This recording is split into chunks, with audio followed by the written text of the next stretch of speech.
You have to trust that the dots will somehow connect in your future. You have to trust in something, your gut, destiny, life, karma, whatever. Because believing that the dots will connect down the road will give you the confidence to follow your heart, even when it leads you off the well-worn path. A philosophy Steve Jobs learned to embrace after a life of victories, setbacks, and surprising diversions that made him an agent of change in how we communicate and are entertained. He is gone, but his vision of our digital world very much remains. The story of his life in technology played out in 3 acts, the magnitude of which can only really be seen now, looking back. Act 1. It's 1977. Jobs and Apple co-founder Steve Wozniak introduced the Apple II, the first successful personal computer. But 1984 brought a much bigger milestone, the first personal computer that was really personal. Today, for the first time ever, I'd like to let Macintosh speak for itself. Hello, I am Macintosh. It sure is great to get out of that bag. With a graphical interface, mouse, creative software, and whimsical design, it was a completely different animal from the sterile machines coming from Microsoft and Intel. Just as different was the TV commercial that announced the Mac, one they still talk about in the ad business today, and which showed Jobs knew technology sells better with a little hype. But none of that would be enough to hold back the juggernaut of Intel and Microsoft. And the difficulties Apple faced in growing the Mac business led to Jobs being shown the door at his own company in 1985. I was basically fired from Apple when I was 30. That was difficult when it happened, but maybe the best thing that ever happened to me. Act 2. Shortly after Jobs' ouster, he founds Next to produce a new kind of advanced workstation computer that runs on an object-oriented software architecture, which would become the basis of a dramatically new and better Mac OS years later. Similarly telling was the design of the Next machine. Stylish, austere, and breaking convention. Sound familiar? In 1986, Jobs also acquired the graphic arts division of Lucasfilm, turning it into Pixar, the studio that mainstreamed animated features, and can boast that its films deliver the highest average gross revenue of any studio in the film industry.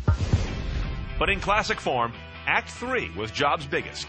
He retook the helm of a nearly bankrupt Apple and introduced the iMac the following year with what was the first of what we now call a Steve Note. iMac comes from the marriage of the excitement of the internet with the simplicity of Macintosh. It was the first personal computer designed around the internet. What Bill Gates and Microsoft were to the PC era, Jobs was about to become to the internet and eventually mobile era. Morning. We got a lot of incredible stuff to show you today. His presentation skills at events such as Macworld would become legendary examples of showmanship and star power in industry. It's really beautiful. This is what it looks like. Detractors would deride Jobs' hype as a reality distortion field, but the iMac worked, and Apple began to turn around.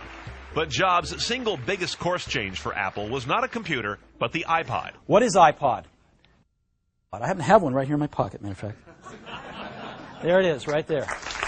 Introduced in October 2001, it was small in size, spacious in capacity, and looked good. But more importantly, it diversified Apple away from head-on competition with the Wintel computer makers, while luring away their customers when iTunes launched Windows support in October of '03. I'm here to report to you today that this has happened. Apple began to rewrite the music business, become a major media player, and got its first taste of market dominance. But in terms of financial success, nothing tops the Apple product that was built on the shoulders of the iPod.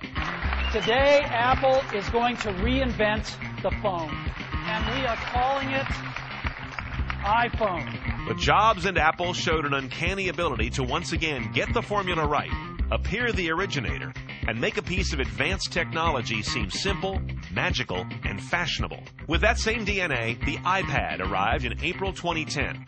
We'd like to show it to you today for the first time, and we call it the iPad. And again, legitimized a category that other companies had only nibbled at the edges of for years. It's so much more intimate than a laptop, and it's so much more capable than a smartphone. Apple has had its share of flops, but they mostly pale compared to its hits.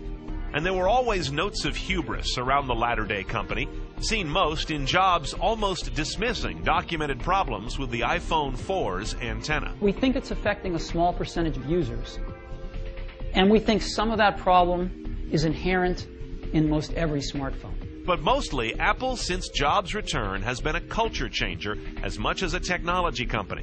One of the biggest success stories in American business, and virtually indivisible from the identity of its CEO. And it seems right that the best epitaph for him might be found in the words of an Apple TV commercial that wasn't really selling anything except Apple. And while some may see them as the crazy ones, we see genius. Because the people who are crazy enough to think they can change the world are the ones who do.